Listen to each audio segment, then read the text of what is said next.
Today what we're going to do is we are going to trace the route of the stagecoach line that ran through the Santa Clarita Valley up over the Tejon Pass and ran down into whatever that valley is, the other side of the mountains. From Acton on the east to Santa Paula on the west, rails follow the shore of the Santa Clara River.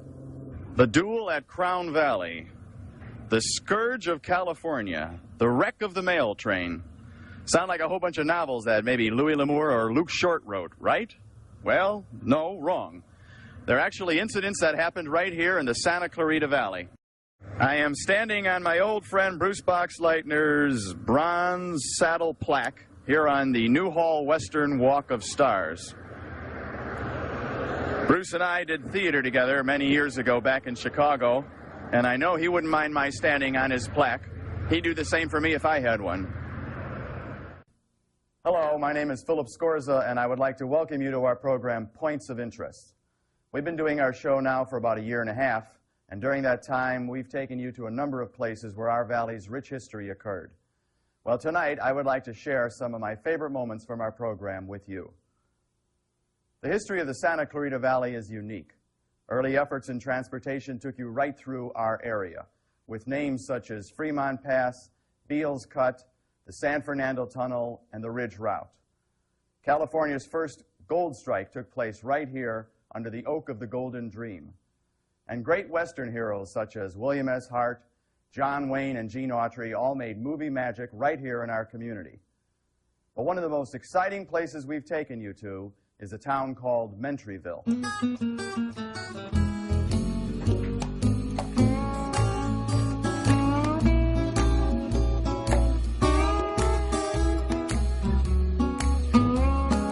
Worked on the house and repaired it at different times when people were living. Now tell me about the house. When was the house built?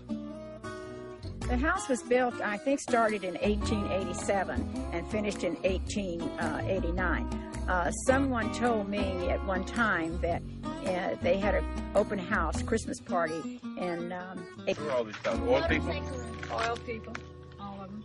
This is a coaching guy that worked here. Everybody called it the big house. In fact, when Frenchy and I started working on the house in 1966, well, people would come to the gate, and they would say, they would write or call some of their friends that knew about the house, and they said, oh, the big house is being restored. So that's the reason, as I said, it was always called the big house. Tell us a little bit about the early years. Now, I know that... An oil boom, they'd start hiring people and bringing them in, and they would cut new locations and what have you. And at different times, they had it all through the 1800s and the early 1900s. They had these booms. They could tie onto the water and the gas, because this was the only place they had any gas. I was going to say, speaking of gas, this is the first town that was entirely lit by natural gas, is it right? Natural gas in the main house there. Every room had natural gas chandeliers, which was, you know, they only had in the elite places. Right. And they also lit, I understand, they lit tennis courts, croquet fields, horseshoe pits. So this place was really lit up then. Yeah, that's right. And they also had a little auditorium next to the schoolhouse, which is where we're traveling now. Right. We're here at Felton School, and Carol's going to be telling us about who was here and when it opened and how it got started. Carol? The school started in 1885. At that time, it was only one room. School, and it was just in the other part. And this other part was built on later. It is beautiful. We have had a lot of pupils come here from all over Santa Clarita Valley that has came to school here and actually has held classes in all these houses best we could. And we loved all the people that was here, and we loved all those children who came from all the schools to have a day in a one-room school. Let's join the others outside. Yeah, your mama was little. Did you know about dunce hats? From colonial days, that's how they used to punish the children. I have 5 guest books. That's the recreation hall.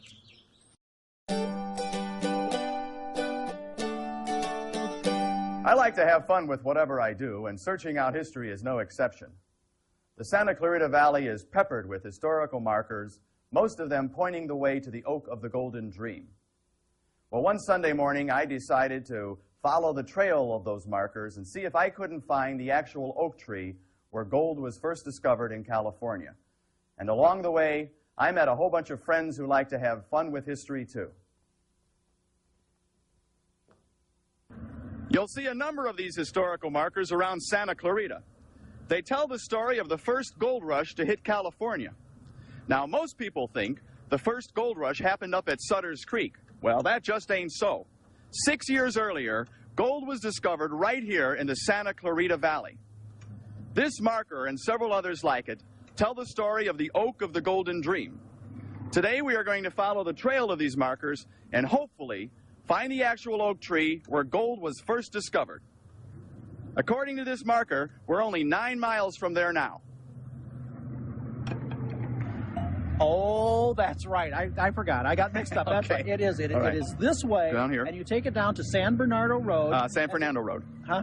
San Fernando Road. Whatever. Turn right. There's a big sign. Okay. Go down to the Oftedal house and turn left. And then you're there. You're home free. My wife gave me directions, but I didn't listen to her. So I go down here to San Fernando Road, turn right, and then turn left. That is correct. Yes, Oh, that okay. is correct. And Fine. then the name of the street you need to get on to go into, so what's the name? Placerita Canyon Park? Is that where it's at? Yeah, it's in Placerita Canyon Park. Placerita Yeah. Canyon. Now, the road you have to get on to get Okay, into the road Placerita Canyon Park is, I think it's called Placerita. I'll find it. Okay. I'll find it. As gold rushes go, this wasn't a very big one. During the boom years of 1842 to 1847, when the area was worked out, an average of about 260 pounds of metal was taken out of the earth annually. By comparison, Sutter's Mill was... In March 1842, Francisco Lopez Abayo, Yeah. while gathering wild onions from around an old oak, discovered Are you gold listening? particles clinging to the roots of the bulbs. It's estimated that $80,000 in gold was recovered as a result of this discovery. That's great. Come on. Come on, there's some more markers down the road. Come on, More you guys. markers. Come on, come on. I know you're hungry. Well, most people would rather stop at the historical marker than go to the actual site of history. But not us. We are on our way at last to the Oak of the Golden Dream. You've never been to the Oak of the Golden Dream, have you, Denise? No, this is a first for me. Oh boy.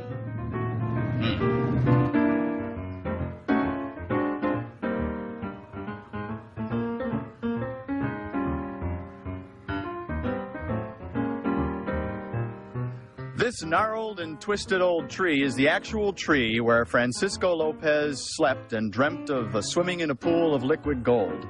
This was where the first gold strike in California took place.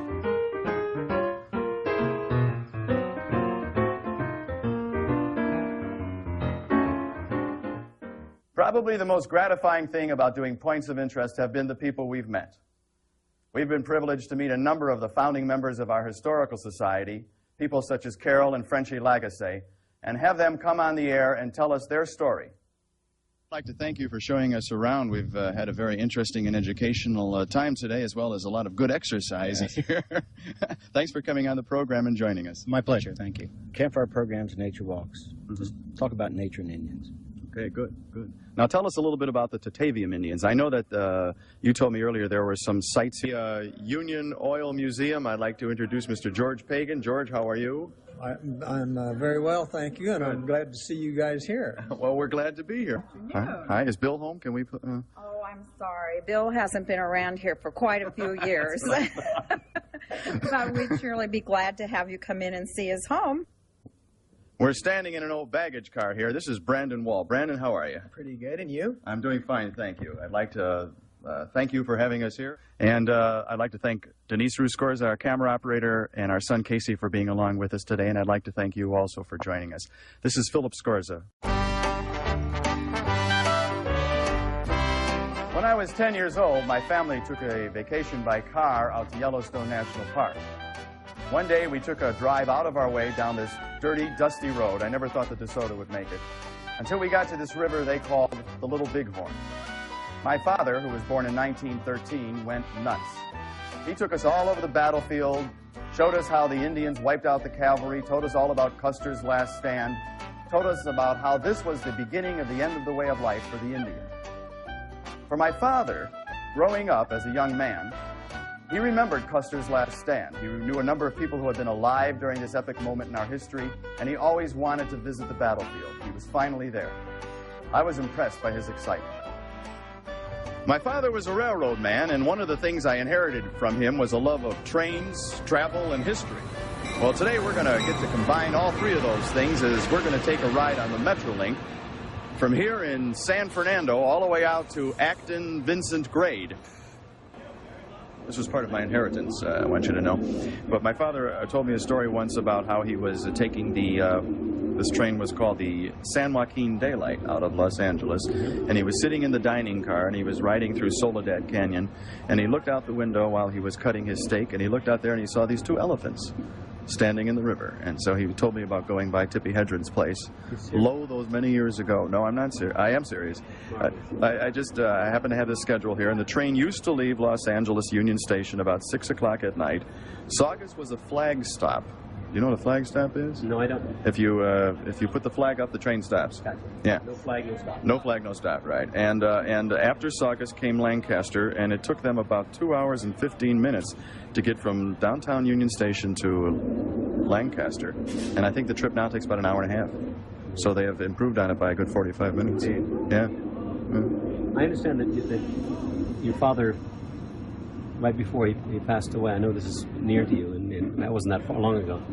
I understand that right before he passed, he sold Phil this train schedule. 40 years back issues of Trains magazine. Yeah. And about 300 schedules from different railroads. This is wonderful. My sister's got the money. I got the memorabilia. Thank you. And you're going to pass this on. And a couple of Auger darts, too, yes. Casey, someday all this will be yours. Well, this is kind of like Old Home Week to me. I remember riding the rails right after the earthquake, and we were glad of it.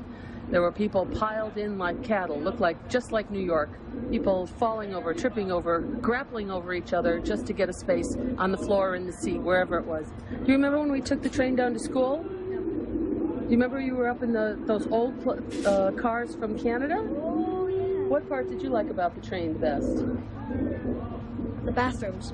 The bathrooms were what you liked the best? Say good night, Gracie. Good night, Gracie. Good night, Gracie. We are all children of our eras. For instance, I went to high school during the 1960s. We had the Beatles, war in Vietnam, Lyndon Johnson, hippies, and Woodstock. I look at photographs taken during that time, and I think of how silly we looked and sometimes acted. But I was raised in Chicago, an urban environment frozen cold with snow 8 months out of the year. I had no idea what life was like here in rural Newhall. To find out, I called up Mr. John Boston, Mr. Santa Clarita Valley. Tell us, what was life like for a teenager growing up in Newhall in the 1960s? Well, it was pretty pitiful. There was absolutely nothing here in the Santa Clarita Valley.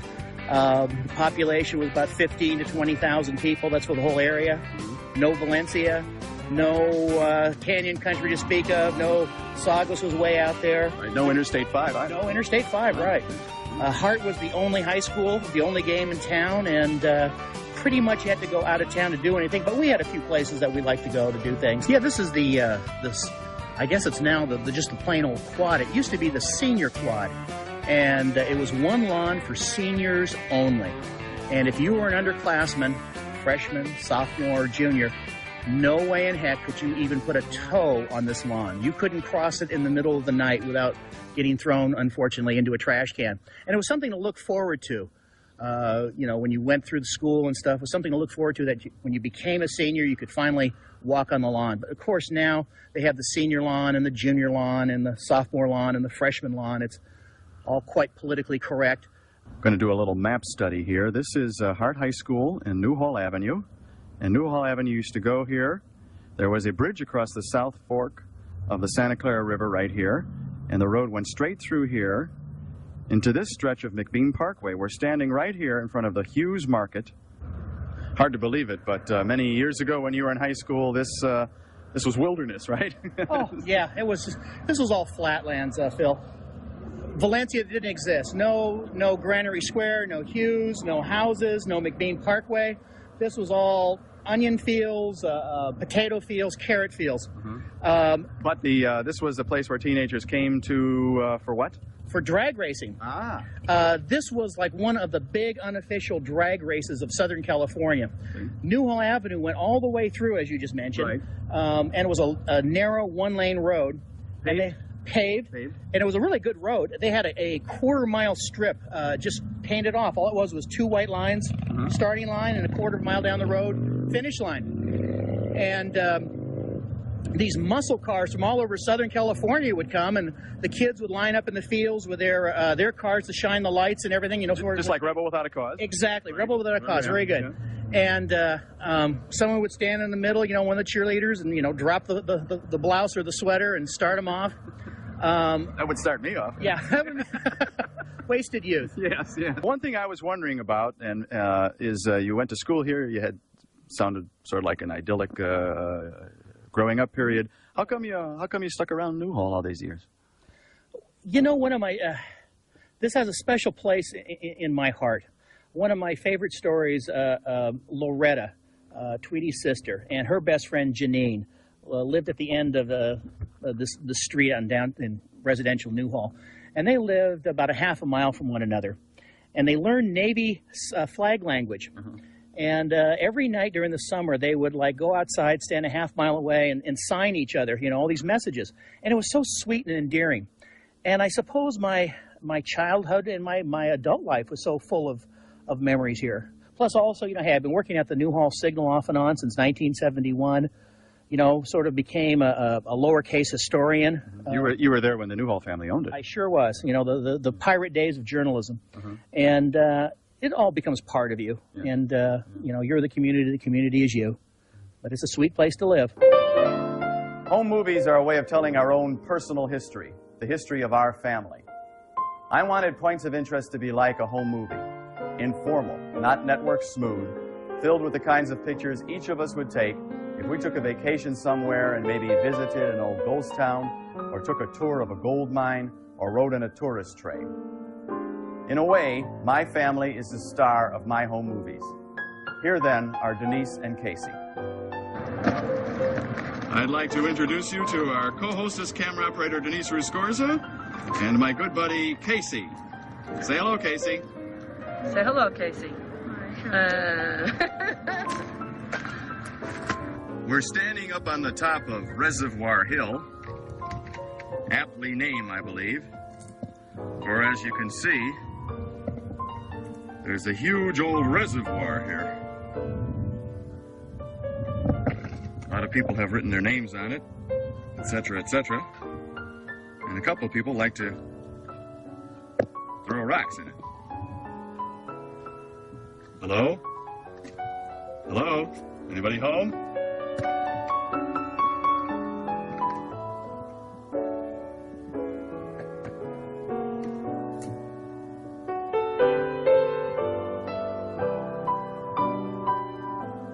As you can see, there is nothing out back. Oh, wait a minute. I'm wrong. Oh, so this isn't so claustrophobic. Not so bad? No, I thought it was going to, I don't know. I thought it was going to Sort be of like riding in a Volkswagen. a little soaring plane. Where do you want it? Set that just behind you, your seat there.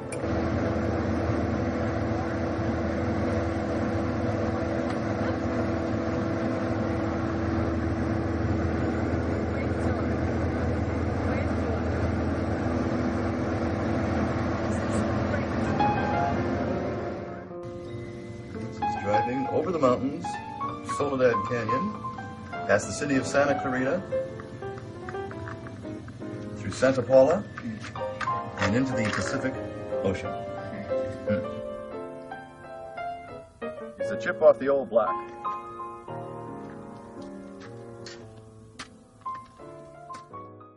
Jerry Reynolds was the curator of our Historical Society. He wrote the book on the history of the Santa Clarita Valley, and almost all of the photographs we use on our program come from Jerry's own personal collection.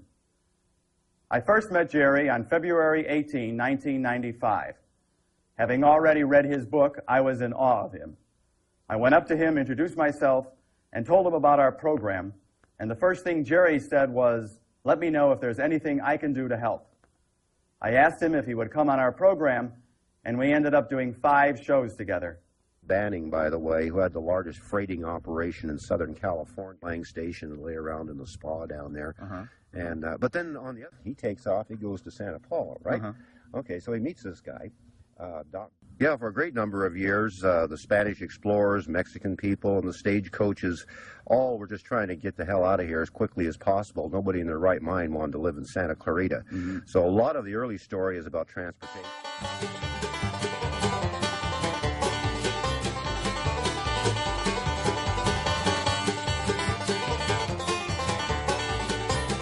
After Banning finished, her people needed a better way to get in and out of this valley. We're looking up Ellesmere Canyon, where the old stagecoaches, the Spanish freighters, and in fact the early explorers came over the mountains. They crested at the top, which was called the Santa Clara Divide, came down through Ellesmere and emptied out down here about where Eternal Valley Cemetery is. Clay Wiley sold his stage stop to Sanford and Cyrus Lyon in 1854. This is the only known picture of Lyon's Station. Station became a well-known hostelry, and naturally after getting out of Ellesmere, you needed a place to stop. When you arrived in the Santa Clarita Valley in the 1850s, this is the way you came. By that time, I imagine even the strictest teetotaler would have needed a drink, because Wiley made quite a fortune at his saloon here, as did the Lyon brothers later on. It was a cold and blustery night in November of 1929. And one of those big 5,000 series engines came roaring out of Saugus Station, made the bend down at Bouquet Canyon, and slowly started chugging up the long run here and back to the Saugus Speedway. Notice the train ring rolled over and a lot of activity. Luckily, he had his camera with him and got some very nice shots of the train wreck. Cars fortunately actually stood upright, and into this Malin, this bedlam, this sheer hell came this little man. Everybody very calmly got back inside of the passenger cars, and the little man pulled out the biggest .44 revolver you ever saw and robbed them right here on the spot. And his name was? His name was Thomas E. Vernon, generally called Buffalo Tom Vernon. This is one of the pictures taken of Tiburcio Vasquez in the L.A. County Jail. This is, the ones that he sold for a quarter. Tiburcio came from an old and renowned family. The hideouts that are used throughout the state. In fact, the place is really peppered with Vasquez hideouts. And this is probably the most famous, and of course it is now a county park. I always wondered how you got a county park named after you, and now I know. Just being outlawed, Yeah. It's kind of funny, though, the guys that tracked him down, Sheriff Billy Rowland and Captain Mitchell. We're here on the Tejon Ranch, which was started many, many years ago by General Beale, I believe, right? And we're looking at what, Jerry? Yeah, we're looking down at the original Castaic Lake, not that phony thing that Water Resources built many years later. But cutting right down through the valley that we came up is the San Andreas Fault, and it's joined here by the Garlock Fault. And of course, because of this depression down in the ground, over the years, rainwater has collected, and right now we're looking at the original Castaic Lake. It's perfectly natural. Perfectly natural, yeah. From here, Castaic Creek drains down to the community of Castaic, and then finally joins the Santa Clara River at Castaic Junction. But originally it was Kashtuk, K-S-T-U-K, which the Indians translate as being eyes, or, like eyeballs. Oh, and it kind of reflects like eyes, I guess. Yeah. But because of the lake, the fish, all the abundance of game, there used to be pronghorn antelope in here, and your favorite grizzly bears. The Indians from all over would gather here, usually in August, and kind of have a combination family reunion, the 4th of July, New Year's Eve, and exchange, gifts, and a lot of times for the young men to meet women and things like that. That's necessary. Oh, yes, indeed. Yeah, if you want to carry on the species. Right. What tribe is this? The Tataviam Indians? Well, this is where they all came together. You had the Chumash coming over from the Fraser Park area. You had the Yokuts coming up from the San Joaquin Valley. And from the Santa Clarita, you had the Tataviam Indians meeting here. And this was a Tataviam village, I guess the farthest north. And this was called Kashtuk. Right here where we're standing. Right here and behind us, too? Right, yeah. Well, we're standing in front of the Peter Lebec Oak. as it is called. And it was in 1853 when Lieutenant Richardson, U.S. Topographical Engineers, was mapping all this area up in through here. And he camped right on this spot. He looked over at this oak tree, and there was a sign carved into the bark. And it said, Peter Lebec, killed by an ex-bar, October 17, 1837. The Santa Clarita Valley is filled with interesting stories. I hope to bring you more stories on future episodes of our program. Until then, thank you for joining us, and I'll see you next time.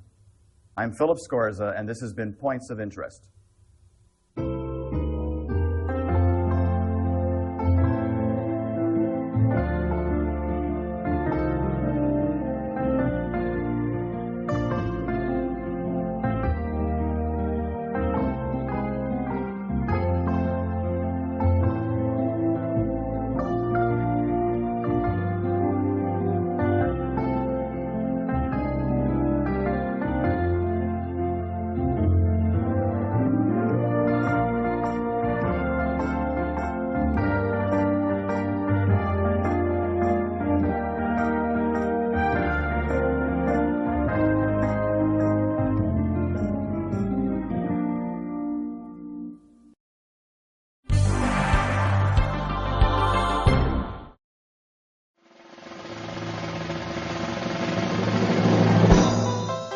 Before big rig trucks, freight came through the Newhall Pass by train, horse, and mule.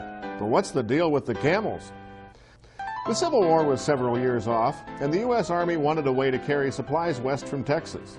Horses and mules couldn't handle the rigors of the desert, and Jefferson Davis, Secretary of War, believed the rugged beasts of Arabia were just the ticket. Camels came over from the Middle East, and so was born the United States Camel Corps. The animals did a fine job, but they spooked the horses and spit at the soldiers. The grand experiment was headed for the scrap heap of history, but not before Edward Beale, a veteran of the Mexican-American War, led a caravan of 25 camels, 44 soldiers, and 2 camel jockeys across the Arizona desert, stopping first at Los Angeles, then up through the Newhall Pass and on to Fort Tejon at the top of the Grapevine. War was brewing now, and there were more important things for the Army to do than worry about some ornery camels. The beasts were forgotten, but not by Beale, who still hauled supplies back and forth from Tejon to L.A. on camelback right through the Santa Clarita Valley. Beale ended up letting the camels roam free on his land up the Grapevine. Camel sightings were reported in the Tehachapis and the banks of the Santa Clara River for years. Want to learn more about Santa Clarita Valley history? Click on scvhistory.com or stop by the Saugus train station in downtown Newhall, weekends 1 to 4. Rancho Camulos, Ventura County's first historical landmark, was a Mexican land grant awarded in 1839. History lives on at the 13-acre museum of Rancho Camulos. Take a tour highlighting the rancho's operation under 3 generations of the Del Valles. Visit the birthplace of Ventura County's first working winery and learn about the mysterious history of Helen Hunt Jackson's Ramona. Visit ranchocamulos.org or call 805-521-1501 for information on tours, museum hours, and special events. Located off the 126 in Piru, Rancho Camulos, where hospitality calls home.